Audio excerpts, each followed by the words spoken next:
So we're going to talk about how to deliver some of the methods that I have experienced and encountered over the years in trying to deliver fixed projects with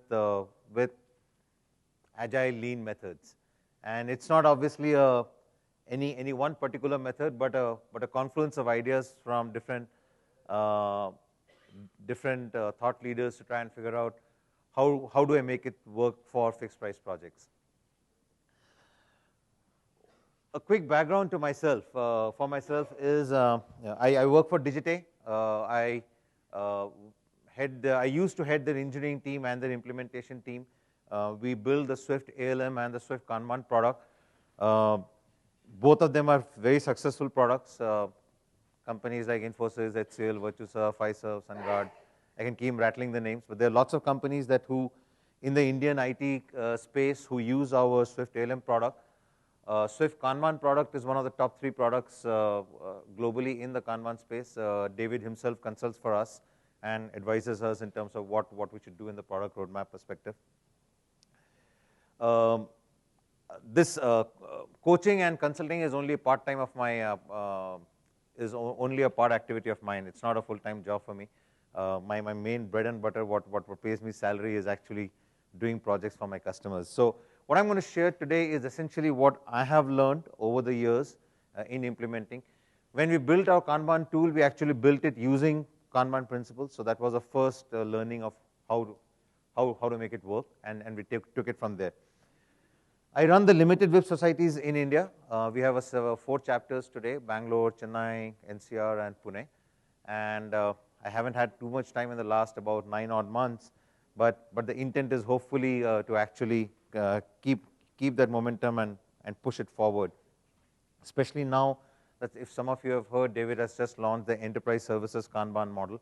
So we'll talk about that in the upcoming future societies.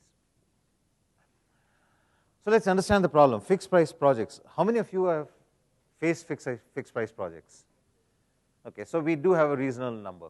So fixed price projects are typically associated with fixed scope, fixed timeline, right? It's not that you do as much as you can over the next 10 months kind of a mode. And interestingly, obviously, a large number of companies, especially my good friends from the services sector, they all land up using and engaging with customers in the fixed price project model. So there's a strong perception that Agile is not suitable for fixed price projects because it does, there is an anti-pattern to it. Agile comes from the principle that I will fix the timeline for you, I'll fix a team size, and let's work together with the business to figure out what's the most valuable thing to deliver in that time duration. In contrast, in fixed price projects, between the vendor and the customer, there is already a negotiated scope that needs to be delivered. So the fixed scope, and in most cases there are contractual timelines also. So you land up trying to play between these 2 cards in trying to balance out to say, okay, how am I going to deliver if the customer is continuously going on changing and reprioritizing what he needs to do. Okay, so there is genuinely a problem at the core value system, okay, of where Agile is coming from and where fixed price projects are coming from. Am I making sense? Part 2 of the problem is that in most companies that I have seen in India again, and I'm not talking about the smaller product companies. Like, for example, my own Kanban development team is a 14 people stable team. Everything works hunky-dory. But in most service companies, you typically see a ramp up like what you see here, right? You see a ramp up and a ramp down during the project. And the problem is that all the Agile models are essentially based on using throughput velocity computations for forecasting what your end date is going to be. Correct? Makes sense? We say, what is the velocity today? What is the backlog? And therefore, how many more sprints is going to take me? Right? Now the problem is, if your team has got a variable size or it's got a variable profile, that arithmetic doesn't work. So and to just extrapolate and say, okay, if you had X throughput with 10 people, therefore you're going to have 2X with 20 people, is does not work. So there is a problem here again in terms of how the the agile lean methods have tried to solve this problem and project the end date based on just purely the throughput and velocity computations. The third problem is obviously fixed price projects. At the end of the day, we are talking about money, right? And so therefore, there needs to be a very close watch on man months, person months, on-site versus offshore. All these dynamics come into play when you're running these fixed price projects. It's not a time and material billing that, okay, I keep on messing it up and the customer nicely keeps writing checks, right?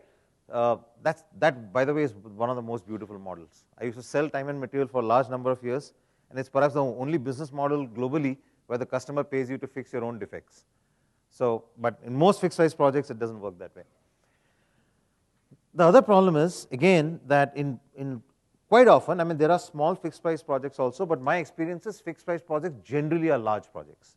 Generally, and therefore, if you have like 70, 80 people, 2 man days is several man months gone, correct? So you need to have an extremely tight control on where I am in terms of my budget consumption. So all these things make it fixed price projects a slightly unique proposition to deliver with Agile. Yet, there are obviously wonderful things in Agile and Lean that we all want to learn and execute, right? To say that, okay, just because you have the problem, therefore Agile is not for you and go back to your waterfall is also bizarre, okay? So the question is, how can I pick up the right thinking behind these practices and apply the thinking to my project situation? Most situations, the problem comes because we try to copy practices. We try to say, okay, stand-up call, this is the format. Retrospective, this is the template. The problem of that approach is you can cut, paste, copy a template and structure, but the guy who created that template or structure did it for his situation, did it for his team, did it for his organization. If you do not understand the thinking behind that and just try to stamp it on your team, it will work, but it will have a lots of wrinkles along the way. So the important thing is to understand how, if I like some of these principles, if I want to do a stand-up, if I want to do a retrospective, if I want to visualize my value stream, limit my work in process, all these elements which I agree are good commonsensical practices to do, then let's figure out a way how to use it, right? And that's what we're going to talk about. So what we'll talk about today is different ways to handle these problem statements. I have 3 clusters of solutions. I would rather focus on a few, 1 or 2, depending upon time permitting, we'll take more. But I would like you to ask questions and make sure that whatever at least I'm talking about makes sense to you, okay? And it's getting absorbed. These are not theoretical examples. I'm talking about actual projects run on the ground. And bottom line, just don't come to the conclusion that if I've heard too many senior executives, and I'm specifically talking about senior executives, come tell, it doesn't work for us. It's not for us, okay? That really is being in a denial mode. There is absolutely no reason why simple lean principles cannot apply to anything. Forget about waterfall. There are a good number of customers of Swift Kanban today who are using it for procurement, who are using it for supply chain. I have used it to help my daughter plan out her 10th board exams. This has got nothing to do with software. It is plain common sense. So if anybody says it doesn't apply, of course, if it's your boss, then stay away. But otherwise, try and question that premise and say, why not? Let's give it a shot. Maybe that we will not adopt it the whole 9 yards. Let's figure out how much and what we want to start with, and then take it forward from there. Are you guys with me so far? Do we need to get up and shake ourselves a bit post-lunch session? No? We're up? Okay. So, the first one, and this is the simplest case that I'm doing right now actually. Interestingly, though I've been working on this problem for the last 3-4 years, the simplest case study turned up now after 4 years. Okay, so this is the simplest one that we are doing. we are doing this implementation at one of the largest IT services companies. That's just a profile to give you a sense of how the team is distributed and how we are managed and what's the profile of the project itself. So in a typical fixed price project, most people from the PMI background would be familiar. We start with initiation, planning, execution, monitoring, closure. Right? I don't know if those phases have changed their nomenclature over the years, but when I learned PMI, that's what it used to be, so I'll stick to that. So project initiation is nothing but kickoff, correct? Essentially, in the nice Rita Mulaki's book, there used to be the project charter statement. But if you leave that aside, it is essentially the kickoff meeting and the budget sheet. That's what you start with. So the kickoff meeting with the customer happens with the standard stuff: scope, schedule, risks, assumptions, blah, blah, blah. But there are two interesting things where I've seen an agile project needs to set the expectation with its customer. First, to highlight the fact that the requirement document that you're going to give me is a basis to start the project. By no stretch of imagination, it's going to be the final document based on which I will build the software or build my solution. The counter argument is, oh, if that is the case, what happens to your scope? You'll continuously have changes. How will you handle the budget? And the simple answer is, don't mess up the solution because of a budget problem. If the customer, if building the solution, during the demo, during the prototype, the customer realizes or you realize that this has been modeled wrong, do it right first. Then take it offline with the sales team and account team to figure out who needs to be blamed and who needs to do it right. My learning from all my years in sales is that the customer finally will not pay you till you do what he wants, no matter how many written documents you show to him, how many emails you show to him. He will find a way out. He will use the English language. He will say, I did not mean this. You guys should have thought about this. You guys are consultants. You will have all those things to figure out. But if he does not get finally what he wants, he will not write the check. That I can guarantee. And I'm talking about almost like 7 years. I used to head HCL America's insurance vertical. So if you do not give him what he wants, he will not pay you. So if that premise is accepted, then let's do what he wants as soon as we figure out that there's a problem. And let's take it under different, please.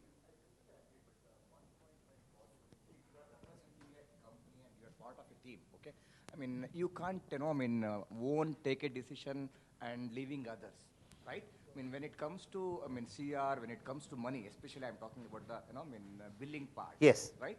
And when you are addressing particular new requirement. Yes. And you may have to take opinion from your, next level. And absolutely.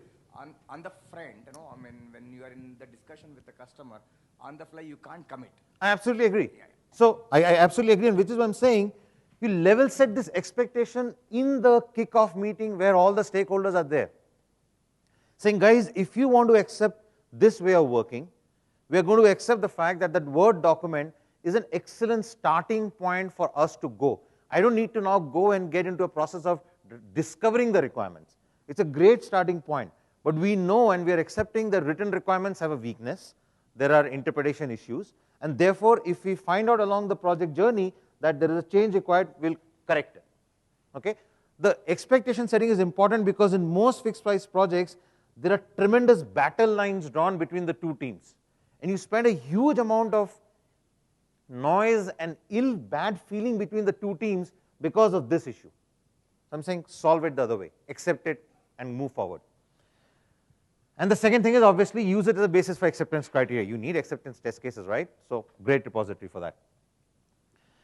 And this is interesting because I could not have thought about, let's say, 5 years, 6 years back, to go to a customer and say, you know what, I don't have an exact answer of how I'm going to solve this project for you or I'm going to implement this project for you.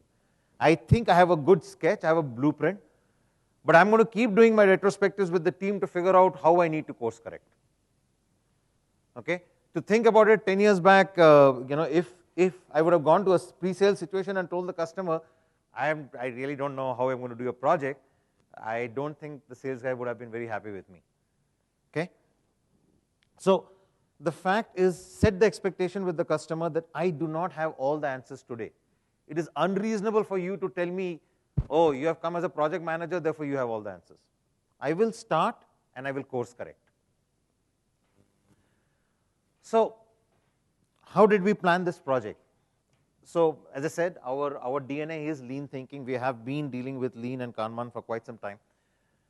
And one of the things that obviously you'll end up doing in a fixed price project is to commit to a schedule. So we got to make a schedule. I cannot take an approach and say 10 sprints, 10 team, we'll figure out when it happens. That approach doesn't work. So schedule must meet business commitments, and we need something to closely track what the progress is. I want to highlight this fact because this, I think, is extremely misunderstood or wrongly understood. This is not Scrumban. Scrumban is, you're familiar with Scrumban?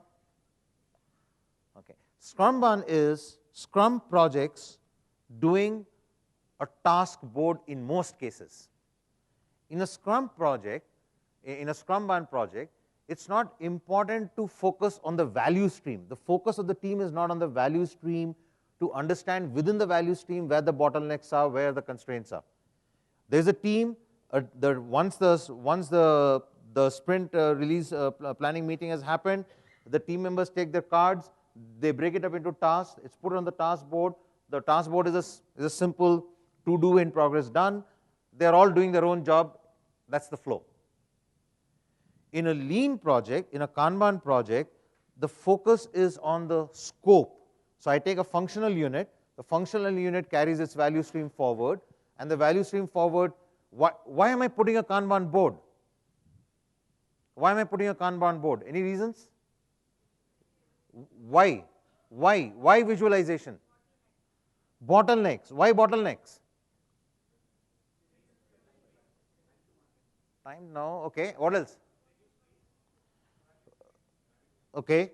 Remember TOC, theory of constraints? Goldratt's theory of constraints? What was theory of constraints?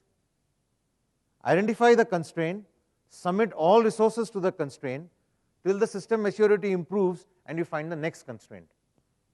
You must read the goal if you have not read the goal. Extremely good book to read. The basic premise of lean thinking is that I want to visualize things so that when I see things on the visually in front of me, I can then find systemic issues in my project. That's why we want to put a visual board, right? And that's why we want to put a value stream and the whole nine. So there's a difference between scope boards and task boards. I just coined the word scope boards because I could not figure a better term out, but I hope you understand what I mean. It's a functional unit that I map to a value stream in a Kanban board. There are obviously change management issues. This was a large customer. Oh, by the way, this was a project where the customer was giving bulk of the resources. They were new to lean, etc. They were new to agile in the first place. It was very hard for us to go ahead and start with a complete training and bringing them on board, change their HR team and structure. There is a lot of hierarchy in these companies.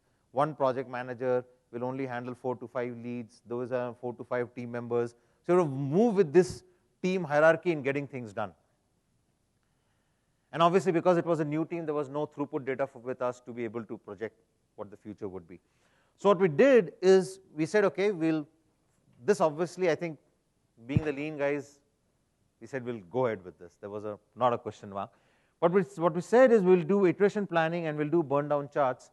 We'll do iteration planning to figure out what the baseline schedule is and what I can commit to the customer.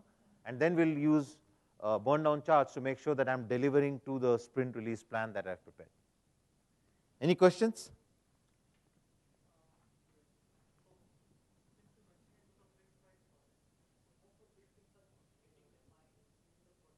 Planning phase. Mm-hmm. How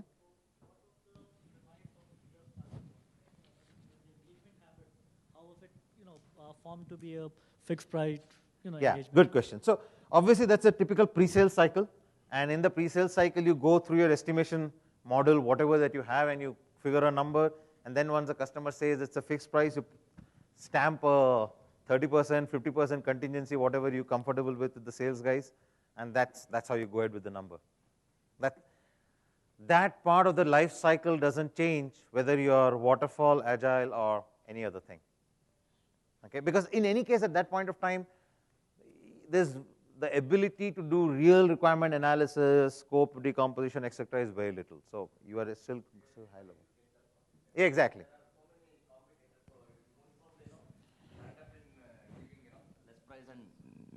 And honestly, gut feel works. For all the criticism about gut feel, at the end of every element of estimation model, there is a gut feel.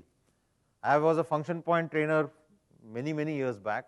By the way, this is my almost 25th year in the industry. Function point also had a gut feel.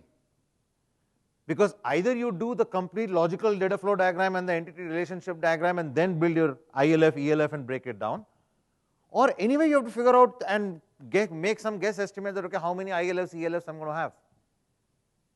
And I don't think anybody in the estimation cycle will have the time to go ahead and do a full data flow diagram and an ER diagram and then say, now I'll give you the estimate. Okay, did I answer the question? Anything else?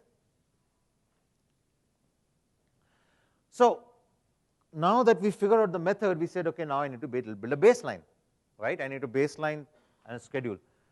One of the most important things that I've learned over the years and why project teams struggle to implement Agile, and this has got nothing to do with fixed price projects, is because they fail to recognize the importance of decomposing requirements as small independent requirements.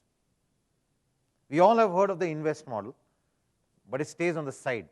We do a very typical requirement decomposition which lands up with making, essentially it's a task decomposition, which is what WBS was all about in Microsoft project, right? And so then we build a critical path.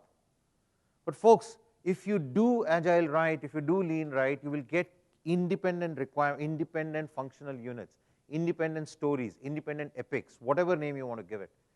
And therefore, there is no critical path. There is no critical path because that one functional unit I can take and I can, in theory, I can put it and deploy it.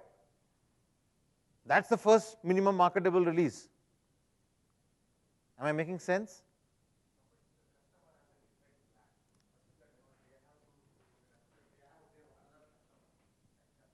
Mm-hmm. Sure. Sure. Sure. So they have some commitment to deliver something, as a part of like a demo or release. Absolutely. Absolutely. That way, they've already have their own plan. Yes. We have to be aligned with that. I'm absolutely in sync with you. The only problem that I have is there are extremely good requirement decomposition methods, the most favorite of mine being user story mapping, where you can take any classic requirement Word document, and I can show you in this project how it looked. It looks like any other typical requirement Word document, and break it up into small independent functional units. It's just the question of if you're not sensitive to it, and if you jump into requirement decomposition, you will get into a task-based decomposition, and believe in me, once you have done that, you are jammed. You will not, once your mind has broken up a particular requirement into one way, you will not be able to come back and re-decompose this into an independent way. It's almost impossible to do it. Either you have to give it to a completely separate bunch of guys and say, okay guys, now you guys do it, but going to the same guy, he will create your dependence cards. And once your dependent cards, there's nothing called Agile. Because everything will come into testing and get stuck. It's waiting for something else to flow down. Am I making sense? Am I highlighting the importance of the invest model adequately enough? I assume that's a yes. Because it's an implementation project, in implementations we have customizations, and because we are a small piddly product company, our bandwidth is limited, so it's important to make sure that we quickly identify the customizations and give it to the dev team to figure out how much time will they take, they will take so that I can fit my plan accordingly. Get a quick gut feel estimation, allocation, and then I do my sprint planning. So now I've got my independent cards. Now I start putting them into time slices. And because it was a fixed price, I'm not sure if that's unique to fixed price, but one of the things that we did is we said that every subsequent iteration of sprint, we will allocate 10% less.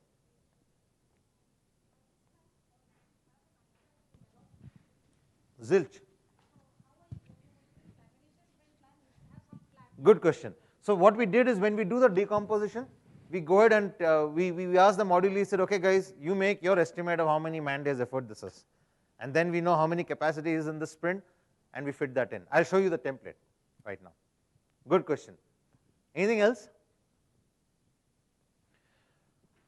So subsequent sprints get 10% lesser allocation on the simple fact that I'm trying to create a bandwidth to make sure that I know there'll be changes that will keep coming in. I know there'll be defects that will keep coming in. I want to make sure that's bandwidth available in my sprint team to be able to absorb that and put that in that sprint. Plan for contingency. So just like any other commonsensical thing, once you're in a fixed price project, you decide with the sales team how much contingency you want to have, 25%, 33%, 40%. Beyond that, the sales guy won't allow you anyway. So once you have done that, you know if I take 4 sprints, then you decide whether you're going to have 1 more sprint as contingency or 2 more sprints as contingency. That's all the game is about.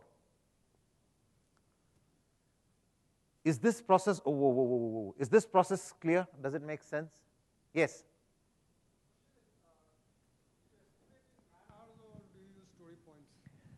Okay, good question. Or why do you still estimate in man hours? Okay, yes, so we did estimate in man days, okay? And I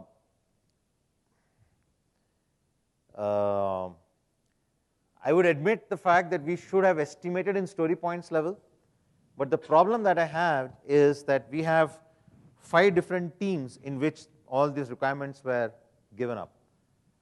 And therefore, it was very hard for me.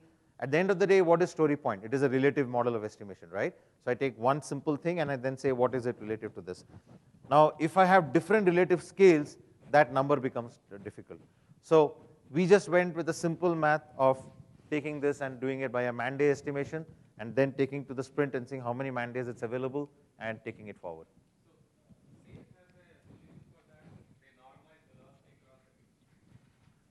But for that, you need to have velocity data.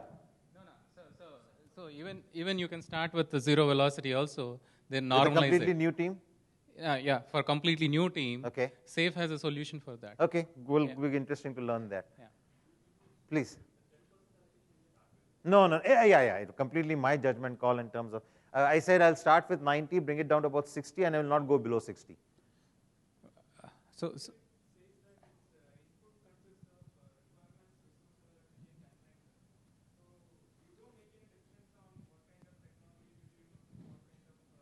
Yeah. That is, I mean, obviously the fact that you have got the deal, you know the technology. It's not that at that point of time you're going to decide whether you're going to do a Java-based or a .NET-based. No, but what if it's dependent on tools? What if it's dependent on certain tools, architecture, things like? Suppose you may be able to use some kind of inbuilt tools for certain functionalities. Absolutely. Or yeah. So so point well taken. So if there is significant opportunity like that, then obviously that will be part of, let's say, your sprint 1, the first early sprint itself, where you would like to figure out how to optimize some of those things. In my case, the situation is an implementation of my own product, so I know the technology that is involved. So in case if such a situation comes where the client is asking you, you give us a direction on what kind of architecture and tools that you need to use? The only point that I want to highlight is, while I appreciate what he's saying, the only point that I want to highlight is, in a fixed price project, you don't get into a fixed price project with that kind of ambiguity in general. If you have made a bid to a customer for a fixed price project, you have thrashed out quite well what technology, what roles and responsibilities he has to do, you have to do. You don't walk into a fixed price project in a discovery mode on the technology side. Okay? I'll just come to you. So just give me a minute. So this is how we did our decomposition. As you can see, we had these requirement documents with their sub-requirements. These were broken up into epics, and these were broken up into small functional units. These were all given their own IDs, and there was a mapping done to make sure that there's a traceability between how the decomposition is happening and finally an effort put. And as you can see, I have my teams here. They had their sprints, the weeks, the number of resources, and a capacity, and finally on this side you will see the allocations. So I'm planning for some capacity available. Yes, please. You told this was 10 months project. No. We are still in the phase 1 UAT. It's going to be an 18-month project. Okay, so this planning is done in the beginning for all the 18 months? No, we just did it for phase 1. Good point. Phase 1 only. And that's like 3-4 months? Phase 1 is about the first 9 months of the project. So, okay, in the beginning of the project, you were able to do for 9 months? You have to. There's no choice. You have to commit to a schedule to the customer and to your own management team.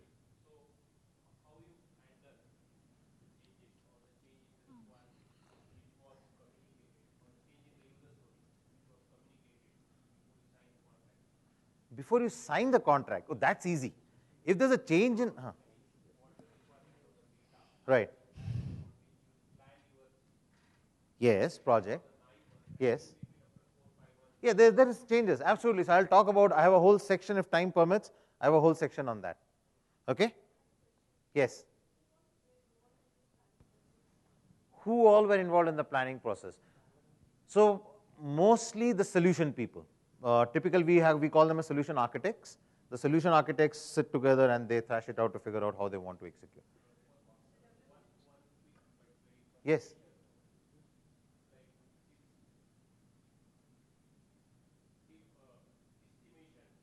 Is wrong. 100%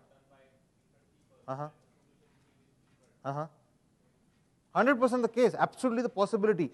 See, these challenges of doing fixed price projects don't change, whether you are doing waterfall, agile, or any other model.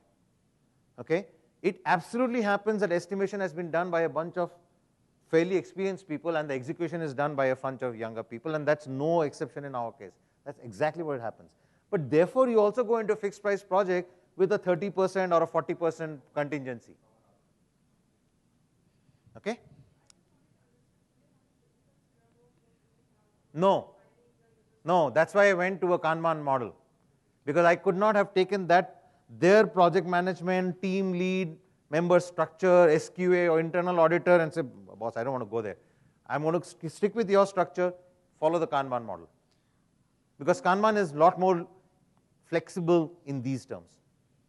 Yes? The numbers, their estimated effort, is it still number of hours or it's story size? Everything is still hours. It's still capacity, plain hours.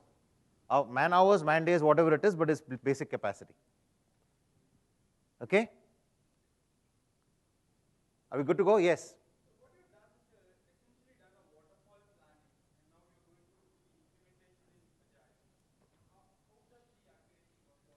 So, a few reasons why it's not waterfall.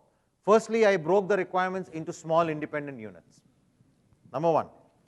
Number two, what I'm doing, I'm creating my sprints plans. At the end of that sprint, I will still deliver what was scoped and what was planned in that sprint. Okay? And number three, I think I highlighted that before, is I am willing to accept change as I am going ahead in my project execution cycle. So in my value stream, I have a demo stage where before even the testing stage, when I get feedback, I incorporate those changes and only then take it to testing. Of course it is. Guys, you're committing to like a $5.5–6 million business. Let's not kid ourselves. Nobody will give it to you without an upfront plan. Yeah. How much time it took you to break down the requirements? I just had that in the next slide. Okay. We took 6 weeks of 5 people to plan a 150 man-year project.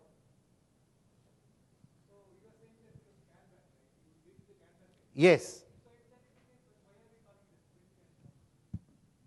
Good question. So we still wanted, if you go back to the main principle, what I said, I needed a strong burn down chart to make sure that my projects don't start slipping. Right? Kanban does have a limitation, which is that it is not very stringent on time execution. Okay? It goes with the basic premise that the team is trustworthy, they will respond, and you will get the whole thing. But in a fixed bid project, I might be running behind time. I might have to work weekends, late hours to make sure that my scope gets delivered on that timeline. Exactly, all those things are there. So there are issues. So you need something which is very time boxed to make sure that the project slippage is under control, especially in a fixed price project, not in a time and material project. No. So once again, guys, even Agile is waterfall. There is development, coding, testing, release. Why is it Agile? Because it's short. So I'm able to take requirements faster. If the customer changes his requirement, I can take it faster. If they change the priority, I can take the high priority one and drop the one which I did not want to do. Right? That's what agility is all about. Correct? So and that's why I said the crux of any agile project is to follow the invest model first and break it up into small requirements. Because and I've seen enough number of Scrum projects which struggle because they have not been able to break the requirements into independent cards. So those projects, you might call it Scrum. Fact of the matter is when it goes to system testing, it's stuck because it's waiting for dependent cards. Okay? So that's the difference. And your metrics are Scrum metrics? Our metrics are at the burn down, at the monthly level, it is the burn down. Yeah. At the aggregate team level for the release, it is the cumulative flow diagram to project the overall Yeah, velocity. those are Scrum metrics. CFD is a Kanban metric, but the individual burn down is at the team level, absolutely it's a Scrum. So Kanban metrics are again the lead time and cycle time. Throughput. Yeah, whatever throughput language. or whatever. Yes. So your execution is Kanban, and the metrics are Scrum metrics. I'm just trying to rephrase it to say my team is being measured using burn down charts and a Scrum like a burn down chart to track remaining hours. And the overall team, whether it is staying on course or not, is being based on the cumulative flow diagram.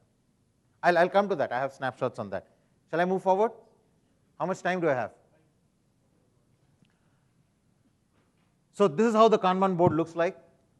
Okay, you will not be able to see much, but it essentially has all these different layers which are decomposed, blah, blah, blah. And I just wanted to highlight that this is where we do the demo, the actual functional demo, and take changes before it even goes to testing. And this is typically the actual teams working on their sprints and their burn downs. This is how the overall project, we keep track that to make sure that the date happens. Yes? If midway, if you find that you're not going to meet your target to deliver all your features, so what do you do in that case? If I don't find? If you find that you're not going to meet the target to deliver all the features that you have committed to in the timeline. Yeah, absolutely. Go back to the customer. Plain and simple. I'll do that. So let me do this. I'll quickly skip the middle portion and I'll go to the change control piece. Okay, to figure out how do we do the scope change, and then I think I'll address the query that you have. Let me just move on this. Premise here is that you're not allowed to change the scope, but Yes, somehow you not. need to finish it. Yes, absolutely. I'm with you totally, Chief. Okay, impacting scope change. So essentially what we're saying is how do we handle change control? Okay. So obviously the cumulative flow diagram shows the project. By the way, this actually I presented in a couple of other conferences also earlier. So if somebody has seen it earlier, let me know. The cumulative flow diagram shows the rate of projection at when it's going to complete, right? So let's say this is a sample Kanban board. A typical cumulative flow diagram will look like this, where you will see that this line shows you the rate at which work is getting done, and this line shows the rate at which you need to get it done so that this end date happens here. Do I make sense?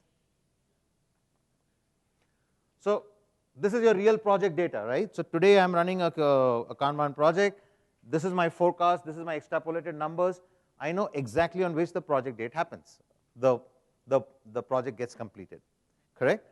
Now, let's say the customer adds 4 cards, and this is very easy actually compared to what we would have had to do in the Microsoft project days.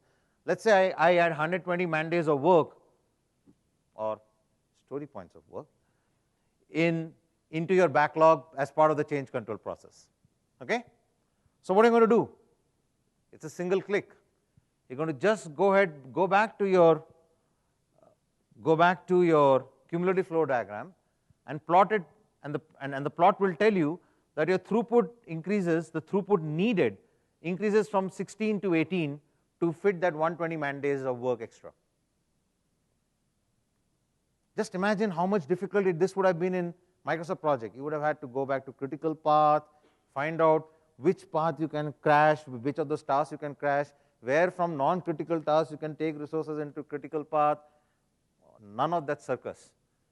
It's a single click, you add your additional work, if you have scoped it and you know a size, to the backlog. The throughput of the team will tell you what is the additional throughput that you need. And therefore now, once you know it, the answer, by the way, can be a combination of reasons. You can go to the customer and say, okay, folks, we need some more people. You can tell and say, okay, let's substitute with some other requirements of 120 man days. You can mix and match. Let's add some timeline, let's add some resources and figure it out what's the most optimal solution. No, that's your discussion with the customer. Yeah.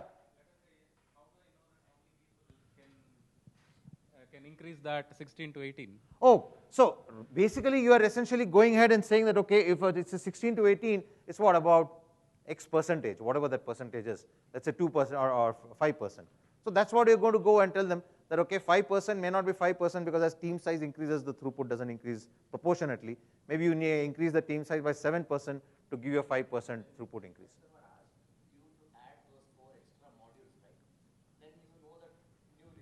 You are essentially going into a dialogue with the customer. He is the stakeholder. He wants the requirements.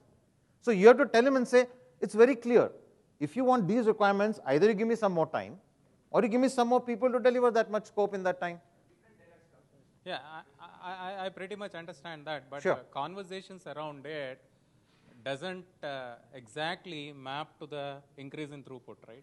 Yeah, so yes, it is at the end of the day, it's a mathematical exercise and the reality may not always So immediately. that's what I was That's absolutely the case. So you will have to go and, let's say if you don't have resources, you have to tell even I can do mathematically, I don't have the people right now, so I need more time. So whenever you get into a change control situation, you will have that dialogue. Take it from me. Yes. You-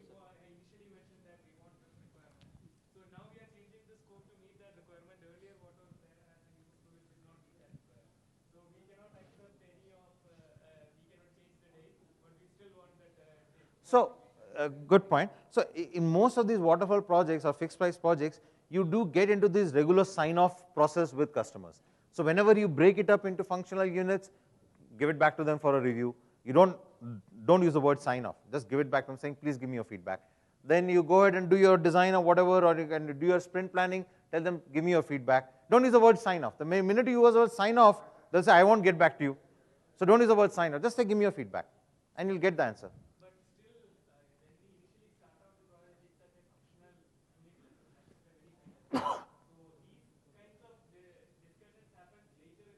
No, skip, very good point.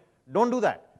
If once you know that my project has a change, whether it is come from the demo or it's come from the process, go ahead and have the discussion right then. Why defer the discussion to the later date? One more point, in the beginning itself, you should anticipate these are the things going to happen. You have a process in place and explain in the beginning itself. If something happens, we are following this process. But I think change control and other things is going to cover. One question. So you said that initially you compressed your planning, or basically product decomposition in 6 weeks. And you the entire planning, right? So how many after 9 months you are in UAT now, how many stories you missed because it was a very compressed exercise initially? You didn't have the opportunity to, learn the product. Every learning was compressed in 6 weeks. Yeah, so What percentage of story you missed? So I was supposed to finish the entire development by entire dev cycle by mid-April. I have gone and I've finished it now in end May.